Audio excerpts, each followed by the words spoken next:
Bonjour tout le monde et bienvenue dans ce coin lecture d'avril-mars, mars-avril. Ce coin lecture du confinement, on va l'appeler comme ça. J'ai pu lire 5 romans ce mois-ci. Sentiment partagé, vous allez voir.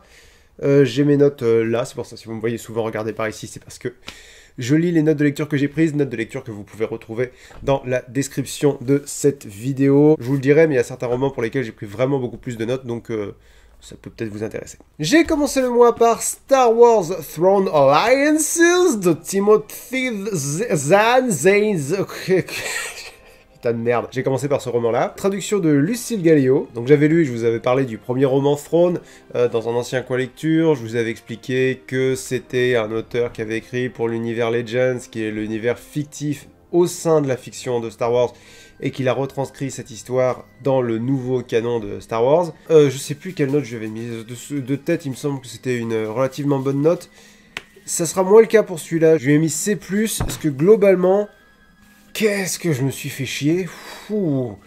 Ah, il était difficile à finir celui-là. Très globalement, je vous lis le quatrième de couverture. J'ai ressenti une perturbation dans la force, fin de citation, une phrase inquiétante quelle que soit la situation, mais plus encore lorsqu'elle est prononcée par l'empereur Palpatine, ou Pan Palpate comme on l'appelle ailleurs qu'à Toulouse.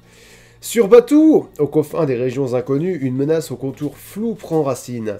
Le chef de l'Empire charge ses 2 meilleurs agents de mener l'enquête, son bras armé, l'impitoyable seigneur Vador, et le grand amiral Thrawn, stratège de génie. 2 personnalités que tout oppose, un duo improbable pour une mission des plus cruciales, mais Pain au Palpate sait que ce n'est pas la première fois que son apprenti et le Chiss, la race de Thrawn, unissent leurs forces. Et derrière son ordre souverain, virgule, il y a bien plus en jeu que ce que les 2 hommes suspectent. En fait, non. Tu me mens, quatrième de couverture. C'était chiant, c'était très chiant, parce qu'en fait, du coup, ça raconte en parallèle l'histoire de Vador et Thrawn, qui vont trouver la perturbation dans la force suspectée par... ressentie par Palpatine. Et d'un autre côté, il y a l'histoire d'Anakin Skywalker et Thrawn qui partent chercher Padmé Amidala, qui a été en mission toute seule et qui s'est retrouvée embourbée dans une situation qui l'a dépassée. Et il y a des parallèles un peu dynamiques qui rendent les 2 histoires un peu plus intéressantes. Il y a un enjeu qui est très intéressant, c'est la dynamique entre Vador et Thrawn. Parce qu'ils sont sur une base de, j'allais dire, de mépris/respect mutuel. Vador a beaucoup de mal avec Thrawn, parce qu'il pense que Thrawn trahira l'Empire si jamais les intérêts de la Confédération Chiss rentrent en conflit avec ceux de l'Empire. Et Thrawn ne prend jamais vraiment de parti, il dit il n'y aura jamais de conflit d'intérêts entre les Chiss et l'Empire. Et Vador lui dit oui mais admettons qu'il y a un conflit d'intérêts, vers où ira votre loyauté? Thrawn dit j'ai juré loyauté à l'Empire, et de toute façon, il n'y aura pas de conflit d'intérêts. Et le gros problème, c'est que ça dure tout le bouquin, il y a des séquences d'action, mais qui sont pas très intéressantes. En fait, j'ai trouvé un parallèle qui est pas mal. Imaginez un roman Star Wars qui raconte l'histoire comme si ce qui était vraiment intéressant, c'était le fait que les rebelles doivent retrouver les plans de l'Étoile Noire. Parce que Un Nouvel Espoir, c'est là-dessus que se base le scénario. C'est les rebelles doivent trouver les plans de l'Étoile Noire pour pouvoir la détruire. Mais on s'en fout de ça, vraiment. L'intérêt, c'est le parcours initiatique de Luke Skywalker, qui découvre la Force, qui devient un chevalier Jedi, qui s'intéresse à cette mythologie. Les plans de la... Voilà, ça, on s'en fout complètement. Bah, imaginez que tout le roman, ça soit que ça. En plus, le truc un peu frustrant, c'est que ça débouche pas sur grand-chose. À la fin, on n'est pas... Il n'y a pas une grosse révélation sur... oh mon dieu, Thrawn a sacrifié les Chiss pour rejoindre complètement l'Empire, ou Thrawn a préféré sauver son peuple plutôt que l'Empire. Et il y a tout, en fait, il y a toujours cette tension qui décolle jamais vraiment et qui atterrit jamais vraiment. Mais c'est pour ça que j'ai mis plus, c'est que je dois reconnaître qu'il y a une tension. Il y a une tension entre Vador et Thrawn, parce que toute l'histoire entre Padmé, Anakin et Thrawn dans le passé, on s'en fout. Il y a un petit peu d'intérêt dans le sens où on voit Anakin commencer à sombrer du côté obscur, mais on l'a vu dans la prélogie, et dans la prélogie c'était bien fait. Tout l'aspect Anakin commence doucement à sombrer dans le côté obscur. C'était pas quelque chose qui était mal fait dans la prélogie. Il y a plein de choses qui étaient mal faites dans la prélogie, mais ça, je trouve, c'était... Qui est Vilain Chaton? Qui est Vilain Chaton et s'excuse de faire du bruit pendant la vidéo? Oh, tu m'as pété dessus. Oh, t'es dégueulasse. Donc ouais, ça a été une... Ça a été une sacrée déception, parce que... j'aime beaucoup le personnage de Thrawn et j'ai trouvé que ça manquait d'enjeux, ça manquait Non, parce que les enjeux étaient là, mais ils ont jamais été exploités. Bah, écoutez, déception, ça arrive. Il y a un troisième volet, c'est une trilogie dans le canon Star Wars, donc je lirai les suites. Bah non, je lirai la suite puisque c'est une trilogie. Mais j'espère qu'il y aura un aboutissement, parce que là vraiment, ça me semble être un tome superflu entre le premier et le troisième. Deuxième roman que j'ai lu ce mois-ci, Isaac Singleton d'Ician Delarue. C'est un roman de l'une d'entre vous. Avant de lire le roman, j'ai trouvé que le quatrième de couverture était très maladroit. J'ai un avis très particulier sur ce roman. Je lui ai mis D+, mais c'est un D+, très encourageant. Vous allez voir, donc j'imagine que l'auteur de ce roman verra cette vidéo, donc faut pas se formaliser. J'espère que tu entendras tout ce que je dirai comme quelque chose de positif, parce que ce que je ressens est positif. Quatrième de couverture. Isaac Singleton est un adolescent, tout ce qu'il y a de plus ordinaire. Très mauvais choix, très mauvais. Je sais pas si c'est toi qui as écrit le quatrième de couverture. Jamais commencé comme ça. Genre, Isaac Singleton est un adolescent, tout ce qui est de plus ordinaire. Ok, j'en ai à foutre alors. C'est comme si tu commençais Harry Potter par Harry Potter est un adolescent, tout ce qu'il y a de plus ordinaire. Non! Et en plus, après, tu fais l'erreur de... Enfin, t'enchaînes les maladresses. Isaac Singleton est un adolescent, tout ce qui est de plus ordinaire. À une exception près, depuis son enfance, il est l'objet de visions inopinées et plus ou moins effrayantes. Donc il est pas du tout ordinaire. Bon, voilà, bref. Le quatrième de couverture, je me suis dit, ah, je l'ai pas aimé celui-là. Il n'en avait jamais tenu compte jusqu'au jour où elles prirent une plus grande ampleur dans sa vie. Personne n'est au courant, excepté son meilleur ami, Josh. Tout bascule lorsque celui-ci, inquiet face aux crises de plus en plus fortes de son ami, craque et raconte tout au père d'Isaac. Son destin va alors prendre une tournure magistrale et l'aventure va s'accélérer. Il va devoir faire face à d'étranges créatures, mais aussi à de lourds et douloureux secrets. Isaac Singleton est le premier roman écrit par Ician Delarue, passionnée par l'écriture depuis longtemps. Elle a commencé à le rédiger à l'âge de 16 ans. Ician publie également des histoires sur le réseau social Wattpad depuis 2016 et celle-ci cumule plus de 2 440 000 vues. Félicitations. Bon alors, le quatrième de couverture est hyper maladroit, je veux dire, personnellement ça me donne pas du tout envie de lire le roman. Mais... quand j'ai commencé à le lire, il s'est passé un truc. J'ai eu envie de continuer. Là, ce qu'il faut reconnaître au roman, c'est que... ce qu'il faut reconnaître à ton style, je dirais, c'est que tu sais raconter une histoire. Parce que, généralement, les romans dont je sais que je vais pas les aimer, je les abandonne très vite parce que je m'ennuie, j'ai pas envie de continuer, je lutte contre le texte. Que là, c'était absolument pas le cas. Mais ce que je viens de dire là, c'est la seule qualité que j'ai trouvée à ton roman, mais c'est une qualité fondamentale. C'est la plus importante des qualités. C'est cette qualité-là qui fait que j'ai vu quelque chose. T'as réussi à me donner envie de finir le roman. C'est le plus important. Après, pour le reste, je sais pas dans quelle mesure ça va être constructif que je te donne trop de détails. Ton roman, j'ai pris énormément de notes de lecture, donc si tu veux voir plus de notes, je t'invite à regarder le lien dans la description. Il y a deux gros défauts. D'une part, ça peut être un peu dur comme façon de le dire, mais t'as des automatismes d'écriture qui sont très maladroits, qui font très amateur, qui sont évitables, mais qui sont évitables par le travail, par l'apprentissage. C'est largement perfectible, c'est-à-dire c'est un défaut qui se corrige avec le travail et le temps. C'est comme si je te disais, t'as un défaut, c'est que tu manques de tonus musculaire, tu fais du sport, du tonus musculaire, t'en as. Bah là c'est pareil, tu sais pas écrire, tu peux apprendre. Pour utiliser une formule qui, je l'espère, va te parler, tu sais raconter une histoire, tu sais pas écrire une histoire. Mais le plus important, c'est de savoir raconter une histoire. Parce que ne pas savoir raconter une histoire, c'est difficile de retomber sur ses pieds en ayant ce défaut-là. Mais ne pas savoir écrire une histoire, ça s'apprend. Et ça s'apprend en lisant. Ça s'apprend en lisant, ça s'apprend aussi en suivant des cours éventuellement, enfin, en diversifiant ce que tu fais et en apprenant, en prenant du recul. J'ai noté plusieurs exemples. Ouais, il y a un tic d'écriture que je supporte pas, c'est le fait que le personnage principal s'évanouisse dès qu'il y a un petit peu d'action. C'est une façon très cheap de dire bon, cette scène-là, elle est finie, on va passer à autre chose. Je suis d'accord que des fois, un personnage peut s'évanouir parce que la pression est trop forte, mais ça arrive genre 7 ou 8 fois à Isaac dans le roman, c'est beaucoup trop. Et puis surtout, c'est un tic d'écriture. Page 44, voilà, c'est un exemple de maladresse que je trouve très mignon, mais qu'on retrouve très souvent dans ton roman. Tu décris l'école où va le personnage principal, et tu dis, pour en revenir aux portes du bâtiment, elle répondait au nombre de 5. Tu réponds à un nom, tu réponds pas à un nombre. Tu vois, c'est ce genre de truc. Mais c'est auto-édité, c'est à l'époque où j'acceptais encore les romans auto-édités.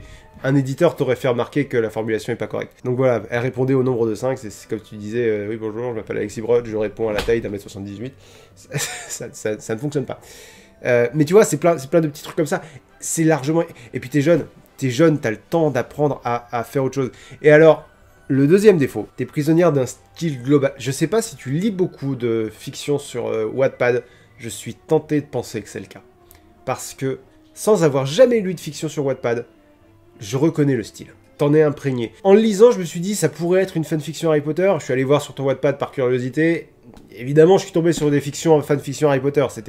Mais c'était une certitude absolue. Le fait que le personnage soit un adolescent, que cet adolescent aille dans une école pour gens particuliers, que son père ait un rapport avec cet univers mystique duquel le héros, évidemment, n'avait jamais entendu parler jusqu'à son adolescence. L'épilogue, c'est le personnage principal et son amoureuse qui donnent le nom de la personne qui s'est vaillamment sacrifiée dans la bataille finale à leur enfant. Tu te laisses emprisonner par non seulement une imagerie, une atmosphère, mais aussi un style. T'as le style fanfiction. Ce qui me fait dire que si t'arrivais à sortir de ce style, si t'arrivais à t'épanouir, parce qu'il y a des bonnes idées. Il y a de bonnes idées. Par exemple, le nom de l'école, elle s'appelle Light Chapel. Je sais pas si ça vient de toi. J'espère que ça vient de toi, parce que si ça vient de toi, c'est une super idée. C'est un nom qui sonne bien, qui coule tout seul. Moi, ça m'évoque Whitechapel, évidemment, avec Jack l'Éventreur. Peut-être que ça vient de là. Hein.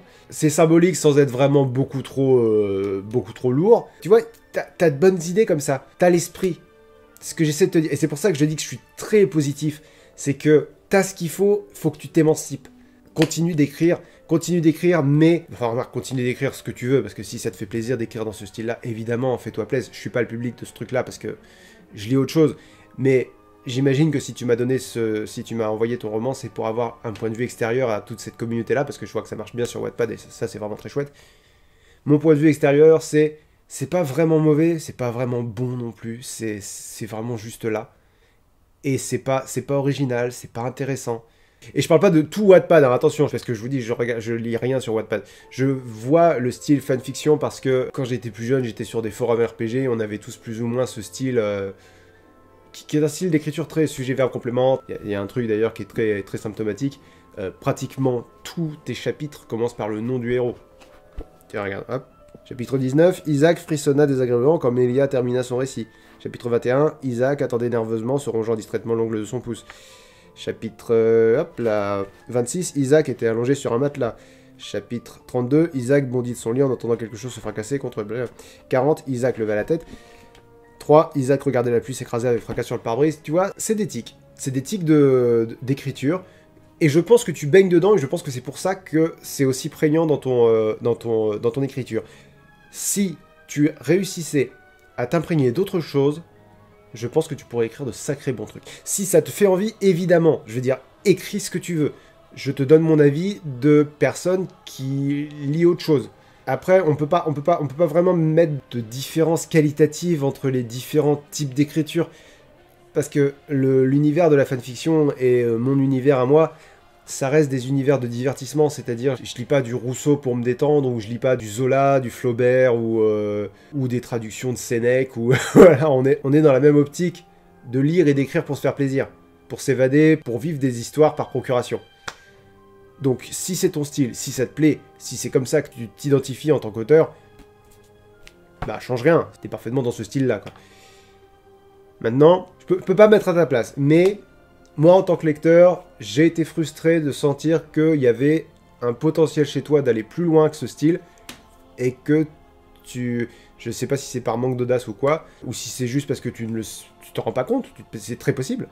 Je t'encourage à continuer. Ce que j'essaie de te dire, c'est ça, c'est je t'encourage à continuer, parce qu'il y a quelque chose. En fait, t'as une écriture très jeune, et qui demande qu'à évoluer, et je pense que tu peux évoluer vers quelque chose de très cool. Du coup, j'ai assez peu parlé de ton roman, finalement, j'ai plus parlé de ton style que de ton roman. Mais je te dis, si tu veux avoir des notes sur le roman, va dans mes notes de lecture. Je vais en lire une ou deux quand même, parce que bon, hein, tant qu'à faire, je fais une vidéo. Il y a un système de défense dans son univers, c'est des billes. C'est des billes que les gens jettent sur leurs menaces.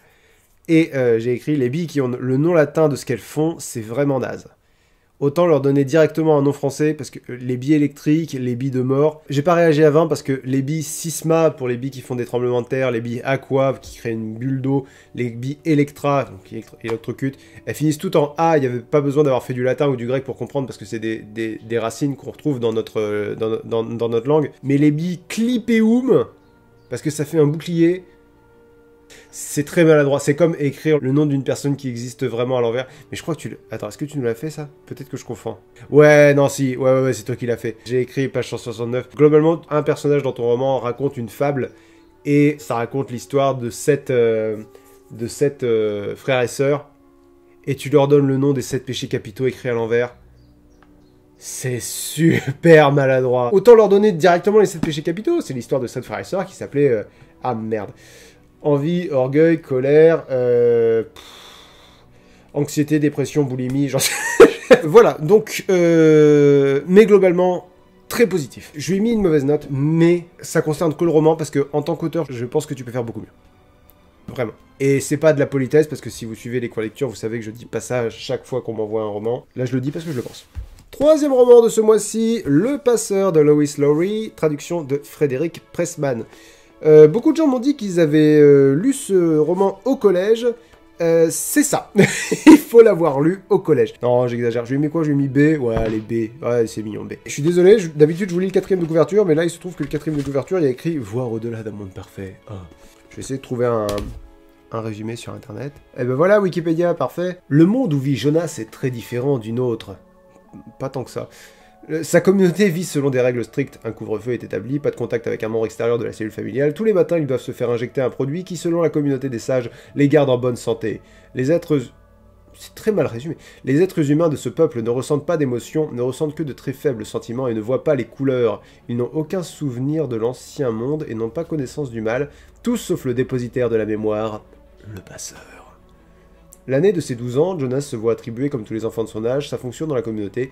Il sera le nouveau gardien de la mémoire. Le jeune garçon sera confronté à différentes situations au cours de son voyage, entre guillemets, dans le temps. C'est vraiment très mal résumé. Bon, globalement, ça se passe, voilà, ça se passe dans un avenir dystopique où les gens ne sont plus capables... En fait, où ils ont plus de mémoire. Ils se rappellent pas ce qu'il y a eu avant. Ils vivent dans un monde fade, pour le dire... à peu près aussi mal que Wikipédia, mais avec mes mots. Et le passeur doit apprendre à Jonas, il doit lui léguer la mémoire du monde. Donc toutes les émotions, toutes les... effectivement, les couleurs, c'est quelque chose que les gens ne voient plus, et du coup, lui doit apprendre à voir les couleurs. C'est une fable, hein. Clairement c'est une fable, faut pas chercher à... C'est pas de la science-fiction, c'est-à-dire c'est pas ancré dans le concret, c'est un voyage d'idées, quoi. Ce que je trouve très cool au niveau de l'écriture, c'est qu'on découvre ce qu'il manque à ce monde en creux, c'est-à-dire Jonas découvre de nouvelles choses, et le fait que ce soit nouveau pour lui, ça nous apprend que lui, ça lui manque. Enfin, ça manque à ce monde. C'est-à-dire que quand le passeur lui dit « Ah, je comprends ce qui t'est arrivé », en fait, tu commences à voir la couleur rouge. La première fois qu'il voit du rouge, c'est qu'il voit quelqu'un lui envoie une pomme, et un instant, il décrit le fait que la pomme lui a semblé bizarre. Comme si elle avait été là mais pas là, qu'elle avait changé de forme, qu'elle était... Mais c'était pas exactement sa forme. Bref, il nous décrit le fait qu'il a vu une couleur, mais sans avoir le terme ni l'idée de couleur. Et du coup, quand le passeur lui dit en fait, c'est ce que t'as vu, c'est une couleur. Je vais te montrer un arc-en-ciel. C'est très subtil et c'est très chouette. Maintenant, je pense que c'est un roman qu'il vaut mieux découvrir quand t'es jeune et que tu découvres le concept de dystopie, parce que, j'allais dire, c'est très plat. Non, c'est pas très plat, mais ça va là où on s'attend à ce que ça aille, quoi. C'est-à-dire, ils font tout un mystère sur une notion qui est l'élargissement.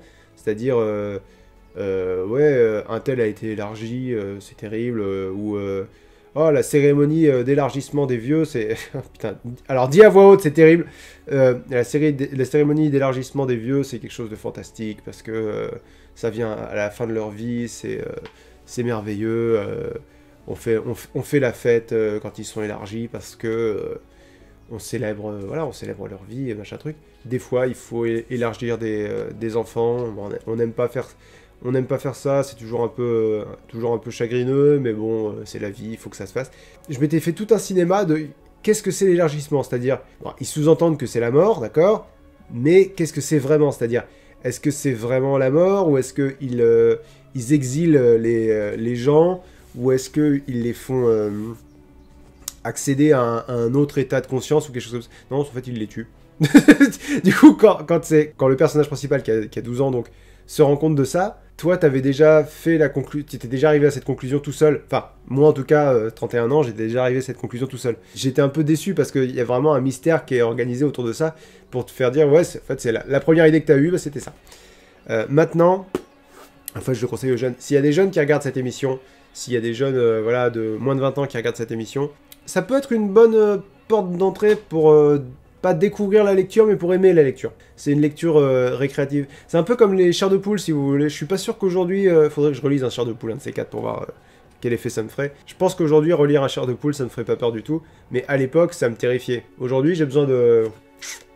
J'ai besoin de Stephen King, j'ai besoin de Maxime Chatham, mais R.L. Stine, à une époque, me terrifiait, parce que c'est de l'écriture jeunesse. Et ça, c'est vraiment de l'écriture jeunesse, c'est-à-dire, bah voilà, c'est... en tant qu'adulte, t'as l'impression que c'est trop simple, quoi, tout simplement, mais c'est très efficace. C'est vraiment très bien. Et vous pouvez le lire en tant qu'adulte aussi, hein. C'est un plaisir de lecture, c'est pour ça que je lui ai mis B, c'est parce que je vous rappelle que je note selon mon ressenti, c'est uniquement mon ressenti, pas ce que je pense qu'il apporte à la littérature, ou ce que je pense qu'il apporte à un tel public cible, non, je note ce que j'ai ressenti en lisant le livre. Et si je lui ai mis B, c'est que j'y ai trouvé quelque chose. Et bah c'est une très bonne conclusion, donc on va s'arrêter là pour ce roman. Roman suivant, La mort selon Turner, de Tim Willocks, traduction de Benjamin Legrand. Je sais pas si vous vous rappelez, Les 7 morts d'Evelyn Hardcastle, qui a fini dans l'étagère A derrière moi, c'est un roman qui m'avait été envoyé par Oxane, je sais plus son nom de famille, de Sonatine Édition, qui m'avait dit, ouais voilà, on a édité ça, et ça pourrait peut-être te plaire. Donc Les 7 morts d'Evelyn Hardcastle m'avait déjà beaucoup plu. Elle m'a également envoyé un livre dont je vous parlerai pas, parce que je l'ai déjà lu avant, Le livre sans nom, par un auteur anonyme, que j'avais déjà lu et que j'avais vraiment trouvé très très bon. Et donc elle m'a envoyé ça plus tard, en janvier, je crois, La mort selon Turner, de Tim Willocks, et c'est un A. C'est un A avec entrain, et non pas gaieté, parce que l'histoire est pas très très gaie. Le nouvel opéra noir de l'auteur de La religion. La religion étant un titre, il n'a pas écrit La religion, le concept. Lors d'un week-end arrosé au Cap, un jeune et riche africaneur renverse en voiture une jeune noire sans logis avant de disparaître. La mère du chauffeur, Margot Leroux, femme puissante qui règne sur les mines du Cap Nord, décide de couvrir son fils. Pourquoi compromettre une carrière qui s'annonce brillante à cause d'une pauvresse dont tout le monde se fout? Dans un pays gangréné par la corruption, tout le monde en effet s'en fout. Tout le monde, sauf Turner. Un flic noir de la criminelle. Lorsque celui-ci arrive sur le territoire des Leroux, une région aride et désertique, la confrontation est terrible entre cet homme déterminé à faire la justice à tout prix et cette femme décidée à protéger son fils à tout prix. Au départ, je pensais que j'adorais à cause des personnages, parce que ils ont tous une très bonne motivation. Tous. Ils sont tous très bien écrits, c'est-à-dire il n'y a pas le gentil qui est très gentil parce qu'il est très gentil, et le méchant très méchant parce qu'il est très méchant. Non, Margot, globalement, elle a vécu une enfance de merde, une enfance, une adolescence, une jeune adultesse de merde, et elle s'en est sortie par la force, quoi, si vous voulez. Elle s'est devenue une femme forte, une femme dure. Elle est avec un gars qui est très amoureux d'elle, mais qui est un sale con et qui est très prétentieux, qui est aussi très dur. Et il y a donc Turner. Turner est à peu près ce que j'imagine être le héros lennonien, j'ai envie de dire. J'ai rarement l'occasion de discuter avec Bob Lennon, mais quand j'ai l'occasion de parler avec lui, et qu'il parle de héros, que ce soit Conan ou Robocop ou des trucs comme ça, il y a cette espèce de dimension hyper testostéronée de la justice implacable, et très virile, mais très droite, très... Voilà, c'est l'image que je me fais de ce que j'appelle un héros lennonien, c'est-à-dire la marche de la justice. Et d'ailleurs, j'ai gardé un petit passage que je trouvais très très bon, qui illustre pas mal le personnage. Donc Turner a besoin d'imprimer un truc et il va dans un motel où il demande si l'imprimante... Je vais vous le lire. Est-ce que cette imprimante marche sur Bluetooth? Pourquoi? J'ai besoin d'imprimer un rapport. Quel genre de rapport? Une affaire de police. Je suis la police. Turner passa derrière le comptoir et s'avança vers l'appareil. Putain, mais où tu crois que tu vas, boy? L'arrêta Rudy. Rudy est un shérif blanc corrompu. Son portable s'était connecté à l'imprimante et Turner lança l'impression, la machine se mit à vrombir. « Est-ce qu'il y a un hôpital en ville ?» demanda-t-il. « Si on peut appeler ça... » Je vous fais la voix du pecno. « Ouais, si on peut appeler ça comme ça, Silly est un stagiaire de Bloemfontein avec un stéthoscope. Traitez-moi encore une fois de boy et il faudra faire venir un médecin spécialement pour vous par avion. » Déjà, c'est cool. Rudy le regarda fixement, son visage rougissant d'un mélange de colère, et si Turner ne se méprenait pas de honte... « Si j'étais vous, dit Rudy, je... » Ce n'est pas le cas, coupa Turner. Ça, c'est Turner. Boum. Et alors, et ce que je trouve très très fort, et c'est pour ça que j'ai commencé par ça, la force de ce roman, c'est pas tant les personnages, c'est le lieu. C'est cette Afrique du Sud, dure, impitoyable, avec le soleil qui tape tout le temps, les plateaux de sel, les villes où tu peux pas te cacher, toute cette ambiance géographique et politique de merde, ça a créé des personnages qui seront forcément très forts dans tout ce qu'ils font. C'est-à-dire, il y a un vieux policier retraité qui a laissé son humanité derrière lui depuis longtemps, mais qui regrette et qui en même temps veut juste qu'on lui foute la paix, quoi. C'est-à-dire, il a fait ce qu'il a fait dans sa vie, il avait pas envie, mais il avait pas le choix, et maintenant il veut juste la paix. Et Turner, c'est tout sauf la paix. Turner, une gamine est morte, tout le monde s'en fout, mais elle aura la justice. Un motif qui est très récurrent dans ce roman, c'est le seul droit qui lui reste à cette femme, à cette jeune fille, c'est le droit à la justice, et il sera incarné par Turner jusqu'au bout. Mais Margot Leroux veut pas que son fils aille en tôle, parce que son fils, elle le destine à une carrière d'avocat, parce qu'elle sait que le monde est un endroit terrible, parce qu'elle a éprouvé ce côté terrible du monde. Tous les personnages sont vraiment à la fois des forces irrésistibles et des objets inamovibles. Et tout bouge.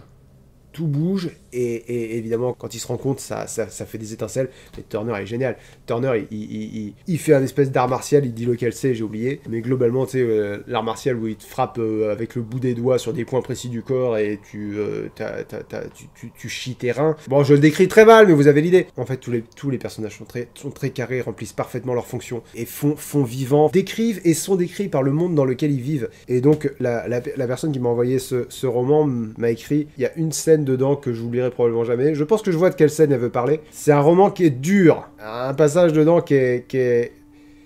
Faut pas avoir mangé avant de le lire, quoi. Maintenant, si t'arrives à garder un certain recul sur le roman, à pas trop l'intérioriser, c'est très divertissant et surtout ça te fait... En fait, non, c'est surtout ça, c'est très divertissant. Je l'ai plus vécu comme un très bon film d'action.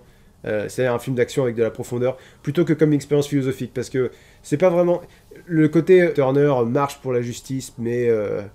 Est-il vraiment si juste que ça, celui qui est prêt à tout pour venger la... Est-ce qu'il n'y a pas une question de racisme ou de haine raciale? Est-ce qu'il n'y a pas non plus une limite à pas franchir? C'est-à-dire que Margot Leroux, un des premiers trucs qu'elle tente avec Turner, c'est de lui proposer de créer un hôpital pour aider les gamines dans cette situation. Elle essaie de le corrompre avec des trucs D'abord, elle essaie de le corrompre avec l'argent. Quand elle comprend que l'argent marchera pas, elle essaye avec autre chose. Non, ce roman est très très fort. Je l'ai vraiment vécu. Je l'ai vraiment vécu, quoi. Pas comme une expérience métaphysique, mais je vous dis, comme un très bon film d'action. Comme un Die Hard, quoi, ou comme un Predator. Un Predator, c'est-à-dire, je suis pas sorti différent du fait d'avoir vu Predator ou du fait d'avoir vu même Robocop, qui est un très bon film d'action aussi. Mais j'ai kiffé, quoi. Et voilà, juste une expérience plaisante. Juste une expérience plaisante, et souvent ça suffit. Hein. Souvent, un livre n'a pas à être... beaucoup plus que ça. Si vous y trouvez plus, tant mieux pour vous, parce que je pense qu'il y a moyen d'y trouver plus. Mais personnellement, j'y ai vu pas une scène de théâtre, mais une scène de film, un décor, des personnages forgés par ce décor, avec beaucoup de précision et de cohérence, et l'interaction très dure, très rocailleuse entre les personnages. Beaucoup aimé, très chaud de recommandation. Et le dernier roman que j'ai pu lire ce mois-ci, Le cycle des robots, tome 1, Les robots d'Isaac Asimov, connu en anglais sous le titre iRobot, traduction de Pierre Billon, révisé par Pierre-Paul Durastani. Vous êtes nombreux à m'avoir suggéré de lire du Asimov. Quand je vous ai dit que j'allais lire celui-là, vous avez été nombreux à me dire « Ah mais non, mais fallait commencer par Fondation !» Merde. J'avais vraiment envie de découvrir le cycle de la robotique. J'ai pas été déçu. Alors je lui ai mis A- à celui-là. A, ça veut dire que c'est excellent. Si c'est dans la catégorie A, c'est que c'est excellent. Faut pas se laisser distraire par le moins. Le moins, c'est que j'ai trouvé que ça se répétait un peu. Non, je vous donne pas de résumé parce que c'est pas un roman, c'est un recueil de nouvelles et de façon tout à fait adéquate.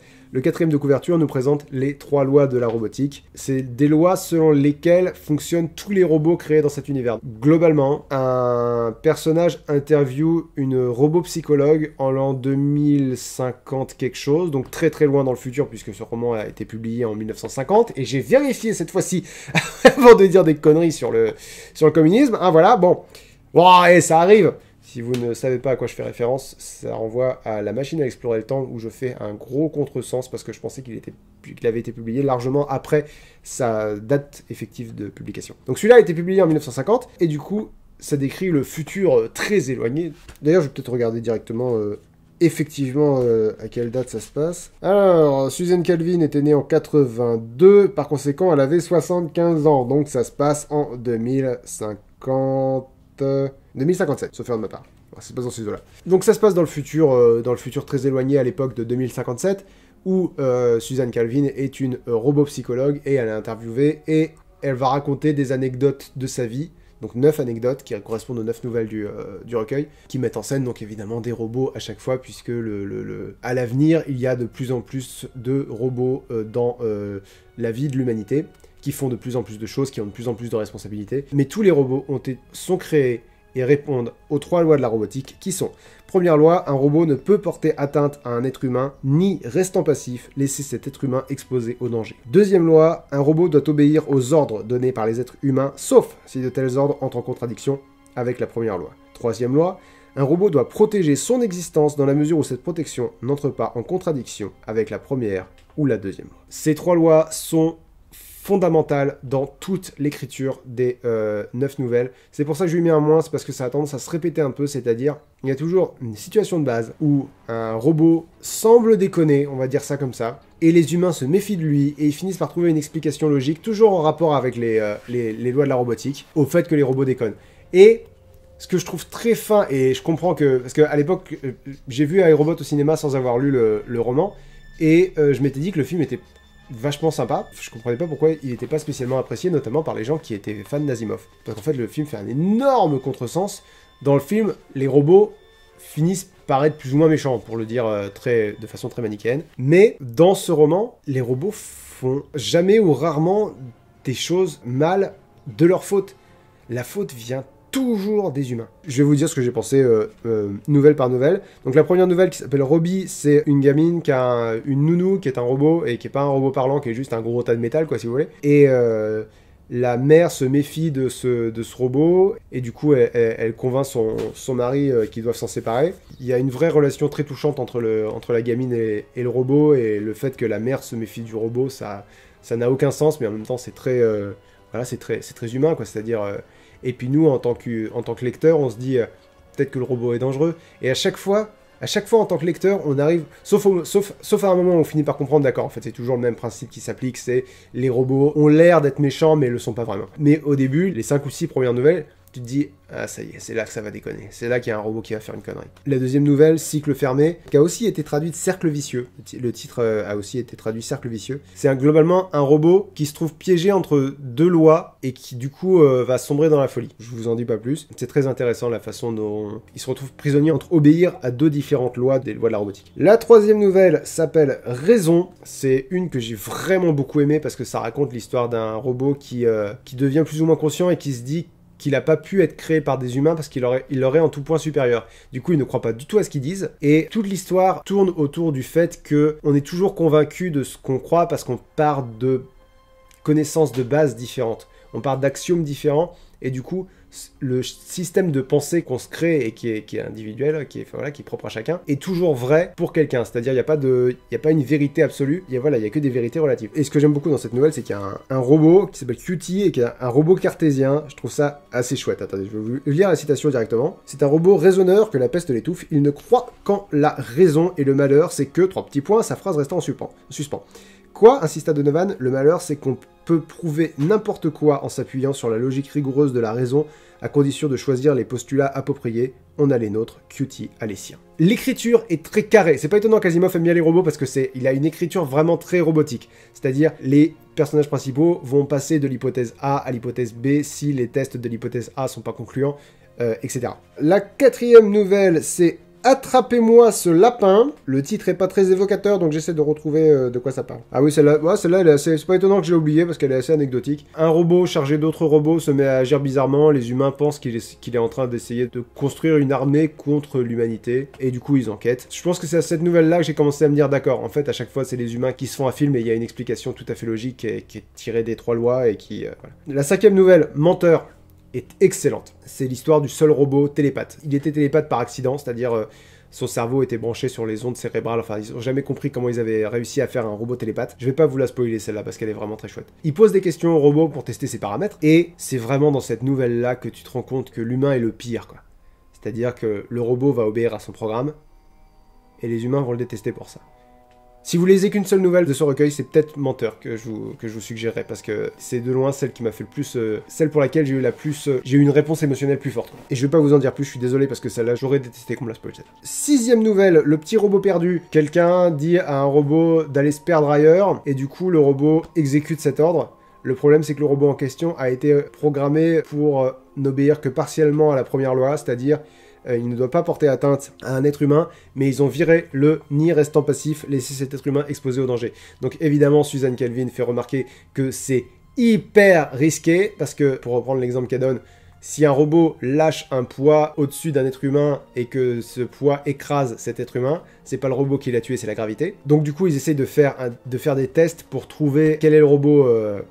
parce que du coup, le robot s'est caché parmi 62 autres robots comme lui pour pouvoir se perdre. Et du coup, ils font des tests, mais le robot est hyper malin et son but, c'est de rester perdu. Donc du coup, il y a une véritable lutte entre l'homme et la machine. Donc ça, c'était beaucoup de suspense dans celle-là, très intéressante. 7e nouvelle, Évasion, c'est... quoi déjà? Ah oui, Évasion, c'est un robot qui doit pouvoir créer une technologie qui leur permettrait de faire des bons... phénoménaux dans l'espace. Le souci, c'est qu'il y a un robot ordinateur qui a totalement grillé en essayant de calculer le truc, et ils essaient de comprendre pourquoi. Il y a une explication logique, toujours en lien avec les trois lois de la robotique. Nouvelle numéro 8, la preuve. Celle-là, elle est géniale. Un gars se présente pour l'élection de maire de je sais pas quoi, et son opposition fait remarquer qu'ils ont engagé un détective privé et qu'ils l'ont jamais vu manger, ni dormir, ni boire. Et du coup, ils s'envisagent le fait que ça puisse être un robot, mais que c'est un robot qui copie l'apparence humaine. Et donc toute la nouvelle consiste à essayer de démêler le vrai du faux. Est-ce que ce maire, ce candidat, est un robot ou un humain? Je suis dans une position délicate parce que, vous voyez, ça dure ça. Donc je peux pas, je peux difficilement vous en parler sans spoiler, surtout que là, il y a des rebondissements. Disons qu'ils tentent des trucs par rapport aux lois de la robotique, toujours. C'est pour ça que je vous dis que ça a été... c'est à bon escient que les 3 lois de la robotique soient sur le 4e de couverture. Mais il y a plusieurs rebondissements, donc du coup, je vais pas vous en parler plus que ça. Et la 9e, je commençais à être un peu lassé, si vous voulez, d'avoir toujours le même schéma.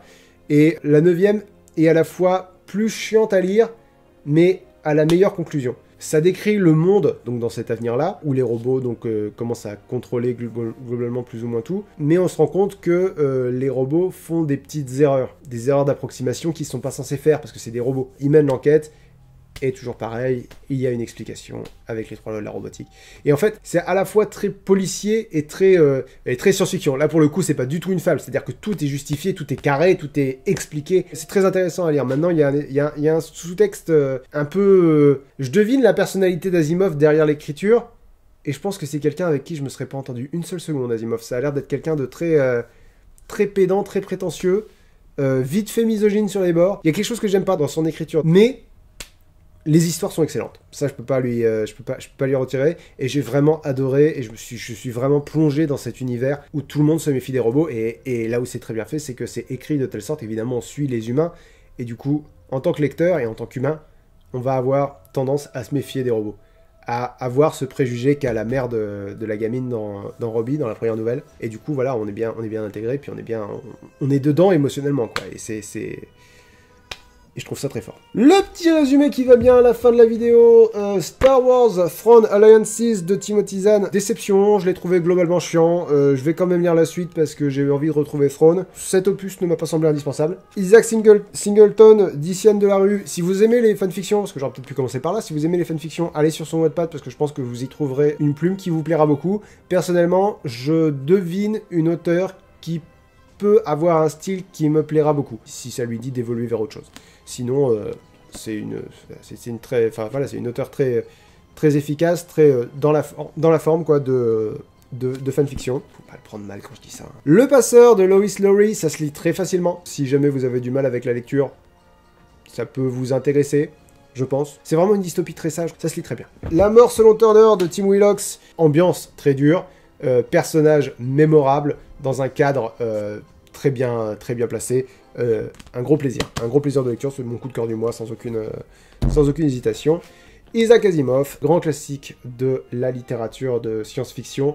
Je vais probablement continuer le cycle des robots, pas tout de suite parce que là je sature un peu. Ça a été vraiment un plaisir de découvrir son univers. Je suis content que ça me plaise parce que j'avais envie de le découvrir depuis un moment et j'ai pas été déçu du tout. Merci à tous d'avoir regardé cette émission. Je vous rappelle que vous pouvez me suivre sur Instagram pour savoir de quel livre je vais parler dans le prochain épisode. C'est Link the Sun sur Instagram. Le mois prochain, je vais faire quelque chose d'un peu particulier. Parce que, comme vous le savez, je vous donne l'opportunité de m'envoyer vos propres romans s'ils ont été édités, c'est-à-dire pas auto-édités ni publiés à compte d'auteur, mais édités par une maison d'édition. Histoire de pas recevoir des romans dont je sais qui vont avoir des défauts, qui vont me... Je lis pour le plaisir, si vous voulez, je lis pas pour vous faire de la pub, donc je mets certaines barrières. J'en ai reçu beaucoup, je continue d'avoir beaucoup de propositions par mail. Donc ce que je vais faire le mois prochain, c'est que je ne vais lire que des romans écrits par vous.